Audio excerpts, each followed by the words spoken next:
Hi అండి, అందరికీ నమస్తే. ఈరోజు రెసిపీ అయితే ఆంధ్ర స్పెషల్ పప్పుచారు.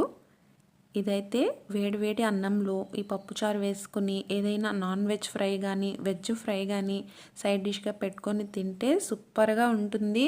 చాలామందికి ఇదైతే చాలా ఫేవరెట్ రెసిపీ అన్నమాట. ఇది సింపుల్ ప్రాసెస్లో ఎలా చేసుకోవాలో చూపిస్తాను. ఒకసారి చూడండి, తప్పకుండా ఇంట్లో ట్రై చేయండి, చాలా బాగా వస్తుంది. దీనికోసం అయితే ఒక కుక్కర్ తీసుకొని ఒక చిన్న టీ గ్లాస్ అంతా కందిపప్పుని తీసుకుంటున్నాను. మీరు ఇది పెసరపప్పుతో కూడా చేసుకోవచ్చండి, నేను కందిపప్పుతో చేస్తున్నాను. ఈ పప్పును ఒకసారి వాష్ చేసుకొని కాస్త నీళ్లు వేసుకొని అందులో ఒక 2 టమాటాలు కట్ చేసి వేసుకోండి. ఇంకా ఒక ఉల్లిపాయను కూడా కట్ చేసి వేసుకోండి. ఒక 4-5 పచ్చిమిర్చిని కట్ చేసి వేసుకోండి. కాస్త పసుపు వేసి మీడియం ఫ్లేమ్లో పెట్టి ఒక 4-5 విజిల్స్ వచ్చే వరకు ఉడికించుకోండి. తర్వాత చింతపండు తీసుకొని ఒకసారి వాష్ చేసుకోవాలి. ఒక చిన్న నిమ్మకాయ సైజ్ అంత చింతపండు అయితే సరిపోతుంది. ఇప్పుడు ఇందులో వాటర్ వేసి నానబెట్టి పక్కన ఉంచుకోండి. ఇదైతే ఒక 4-5 విజిల్స్ మీడియం ఫ్లేమ్లో పెట్టి ఉడికించుకొని ఇలా మ్యాష్ చేసుకోవాలి.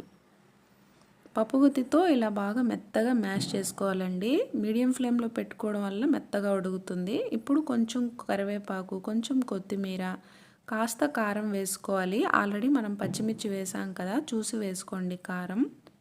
ఇప్పుడైతే చింతపండు రసాన్ని ఇందులో వేస్తున్నాను.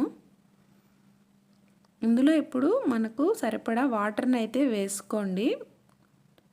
ఇప్పుడు తగినంత ఉప్పు వేసుకుంటున్నాను. ఇప్పుడు దీన్ని స్టవ్ పై పెట్టి కాస్త పొంగు వచ్చే వరకు ఉడికించుకోవాలి. ఇలా ఉడికేటప్పుడు ఇల్లంతా గుమ్మగుమ్మలాడిపోతుందండి, అంత బాగుంటుంది దీని స్మెల్.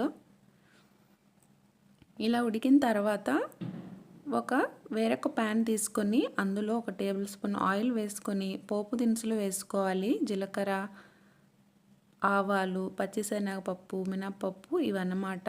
అవి కాస్త ఫ్రై అయ్యాక ఎండుమిర్చి, వెల్లుల్లిపాయలు కచ్చాపచ్చ దంచి వేసుకోవాలి.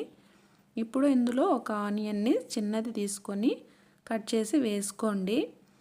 ఆనియన్స్ పెద్దగా వేగాల్సిన అవసరం అయితే లేదండి, తినేటప్పుడు బాగుంటాయి. ఇప్పుడు ఇందులో కాస్త కరివేపాకు వేసుకొని మనం ప్రిపేర్ చేసి పెట్టుకున్న ఆ పప్పు చారుని అయితే ఇందులో వేసుకోవాలి.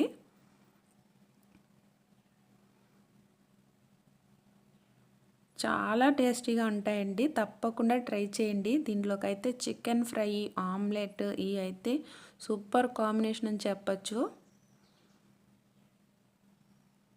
ఇవైతే ఒక 5-6 మంది కరెక్ట్గా సరిపోతుంది. లాస్ట్లో అయితే కాస్త కొత్తిమీర వేసుకొని ఇలా పొంగొచ్చే వరకు ఉడికించుకోండి. ఇంట్లో ఏమీ కూరగాయలు లేనప్పుడు కూడా ఇలా ప్రిపేర్ చేసుకోవచ్చు ఈజీగా. ఒక అప్పడం తీసుకొని దాంతో తిన్నా కూడా అదిరిపోతుంది టేస్ట్. తప్పకుండా ట్రై చేయండి.